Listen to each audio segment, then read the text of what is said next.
সবাইকে একটি নতুন ভিডিওতে স্বাগত। আজ আমরা একটি নতুন বিষয়ের ভিডিও দেখব। আমাদের অনেক সময় ইউনিকোড ফন্টে লিখে প্রেসে বিভিন্ন বই বা প্রশ্ন আমাদের প্রিন্ট দেওয়ার প্রয়োজন হয়ে পড়ে। তো আমি একটি প্রশ্ন এখানে আপনাদের গণিতের প্রশ্ন দেখাই। এখানে বিভিন্ন ইকুয়েশন আছে। এইগুলো ওয়ার্ডে যখন তৈরি করে আমরা যখন এটা প্রেসে নিয়ে যাই তখন এটা তারা ইলাস্ট্রেটরে নেয় এবং পরবর্তীতে প্রিন্ট দেয়। তো ইলাস্ট্রেটরে নিলে এই পেজে যে লেখাগুলো একেবারে ভেঙে যায়, অনেক ক্ষেত্রে দেখা যায় না, ছোট ছোট ঘর ঘর আকারে আসে বা এগুলো পরিষ্কারভাবে বোঝা যায় না। আমরা একটু বিষয়টি দেখি যে এটা যদি আমরা এখান থেকে একটু কপি করে নিয়ে যদি আমরা ইলাস্ট্রেটরে নিয়ে যাই তাহলে কেমন দেখায়। এখানে আমরা টেক্সটে যাব, টেক্সটের জায়গাটুক নিয়ে আমরা এখানে ওই অংশটুক কপি করে এখানে পেস্ট করে দিলাম। এখানে অনেক কিছু, এই যে এই অংশটুক এই যে সিলেক্ট করা অংশটুক যেভাবে এখানে ছিল, যে এই যে 11 নম্বর দাগে এই যে যেভাবে এখানে লেখা ছিল ইলাস্ট্রেটরে কিন্তু সেভাবে এখানে দেখা যাচ্ছে না। তো এই সমস্যার সমাধানের জন্য আমাদের ইলাস্ট্রেটরে নতুন করে লিখতে হয় এবং তারপরে প্রশ্নটা প্রিন্ট দিতে হয়। এটা তো গেল একটা প্রশ্নের বিষয়। যদি কোনো একটা বড় বই আমাদের প্রিন্ট দিতে হয়, যেমন দেখা যাচ্ছে যে এইরকম একটা বই যদি আমরা প্রিন্ট দিই, এখানে অনেকগুলো পৃষ্ঠা আছে, এমনকি টেবিলও আছে। এইগুলো যখন আমরা প্রেসে নিয়ে গিয়ে প্রিন্ট দিতে চাই তখন এই লেখাগুলো কেমন হয়ে যায় সেটা আমরা একটু ইলাস্ট্রেটরে আমরা একটু দেখে নেব। যে এখানে আমরা টেক্সট দিয়ে যদি এইরকম একটা জায়গায় পেস্ট করি তাহলে দেখা যাচ্ছে যে টেবিল এখানে ছিল সেই টেবিলটা কিন্তু এইখানে ইলাস্ট্রেটরে আর পাওয়া যাচ্ছে না।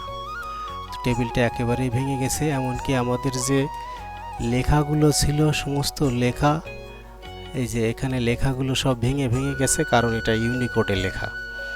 তো আমরা এই সমস্যা থেকে সমাধান করার জন্য আমাদের যে কাজটা করতে হবে বা ইলাস্ট্রেটরে আমাদের সঠিকভাবে নিয়ে যেতে গেলে আমাদের যে কাজটা করা প্রয়োজন সেটা হলো ইউনিকোডের ক্ষেত্রে শুরুতে আমরা এডিটে যাব এবং তারপরে প্রিফারেন্স টাইপ, এবং এখানে আমরা আবার টাইপে গিয়ে এখানে শো ইন্ডেক্স অপশান, এখানে একটি টিক চিহ্ন দিয়ে আমরা ওকে করব। পরবর্তীতে আমাদের যে ওয়ার্ড ফাইলগুলো আছে সেই ওয়ার্ড ফাইলগুলোকে আমরা যদি পিডিএফে রূপান্তরিত করে ইলাস্ট্রেটরে নিয়ে যাই এবং সেখানে অল্প কিছু কাজ আছে সেটা করলেই সহজেই পিডিএফে কোনো ফন্ট ভাঙা ছাড়াই চলে যাবে। তো শুরুতে আমরা গণিতের প্রশ্নটি দেখি। এটাকে আমরা যদি পিডিএফে সেভ করে নেই, এখানে পিডিএফ আছে, এটাতে আমরা সেভ করে নিলাম। এই যে প্রশ্নটা এখানে চলে আসলো। এটা যদি আমরা দেখি যে এটা যদি আমরা ইলাস্ট্রেটরে ওপেন করি ওই প্রশ্নটা, তাহলে এখানে কেমন দেখাবে সেটা আমরা একটু দেখি।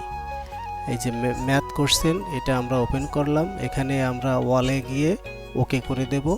ওকে করে দিলেই আমাদের একটু পরেই এখানে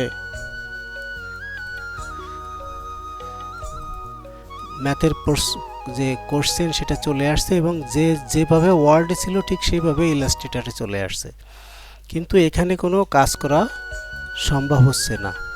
এর জন্য এই যে এখানে একটা ক্রস চিহ্ন চলে আসছে, এর জন্য আমরা এই পেজের উপর একটা টিক চিহ্ন দিয়ে এটাকে সিলেক্ট করে নেব এবং পরবর্তীতে আমরা এখানে অবজেক্টে গিয়ে ফ্ল্যাটেন ট্রান্সপারেন্সি এখানে ক্লিক করে দেব এবং এখানে আমরা convert all text to outlines এখানে একটা ক্লিক করে দিলেই এবং তার পরবর্তীতে ওকে করে দিলে এটা আউটলাইনে পরিণত হবে, অর্থাৎ টেক্সটগুলো যেভাবে ছিল ঠিক সেইভাবে আমাদের ইলাস্ট্রেটরে কিন্তু এখানে চলে আসবে, একেবারে হুবহু আমাদের ইলাস্ট্রেটর চলে আসছে।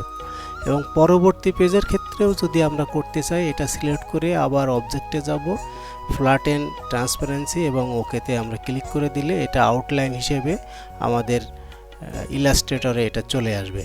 এভাবে আমরা ওয়ার্ড থেকে পিডিএফ থেকে তার পরবর্তীতে আমরা পিডিএফ থেকে ইলাস্ট্রেটরে আমরা কনভার্ট করে নিতে পারবো। যদি কিনা আমাদের একটা বড় বই প্রিন্ট দিতে হয়, তাহলে সেক্ষেত্রে ওই একই নিয়ম আমাদের এটাকে আমরা সেভ অ্যাজ গিয়ে পিডিএফ তৈরি করে নেব। পিডিএফ তৈরি করার পরে আমরা সেটাকে ইলাস্ট্রেটরে আমরা ওপেন করে নেব। এই যে নির্দেশিকা ইউনিকোড, এখানে ওয়ালে ক্লিক করে ওকেতে যাব এবং আমাদের সেই পিডিএফ কৃত যে বই সেটা এখানে আমাদের চলে আসছে। আমরা এটাকে এই যে দেখাই যাচ্ছে ক্রস চিহ্ন আছে, মানে এখানে কোনো কাজ করা যাবে না। এটাকে আমরা টিক মার্ক দিয়ে এখানে সিলেক্ট করে নিয়ে তারপরে অবজেক্টে গিয়ে ফ্ল্যাট এন্ডে যাব এবং convert all text to outline এটাতে টিক দিয়ে ওকে করে নেব। এটা আউটলাইনে পরিণত হয়ে যাবে। এরপর থেকে আমরা এটাকে ইলাস্ট্রেটরে আমরা পেজগুলো সেট আপ করে নিয়ে তারপরে আমরা কাজ করতে পারবো। তো এখানে একটা কথা বলা প্রয়োজন, সেটা হলো ইলাস্ট্রেটরে এই অবস্থায় আউটলাইন করা হয়ে গেলে আর কাজ করা খুব কঠিন হয়ে দাঁড়ায়। তাই পরবর্তীতে আমরা এতে এডিট করতে গেলে খুবই কষ্ট হয়। এজন্য আমরা যত প্রকার এডিট মাইক্রোসফট ওয়ার্ডে করে, সমস্ত প্রকার এডিট ওয়ার্ডে করে তারপরে আমরা সেটা পিডিএফ করব এবং তারপরে ইলাস্ট্রেটরে নিয়ে আসবো এবং কিভাবে আনতে হয় সেটা আমরা দেখিয়ে দিয়েছি। এবং এর পরবর্তীতে ইলাস্ট্রেটরে আনার পরে পরবর্তী কাজগুলো করা যাবে। সবাইকে ধন্যবাদ।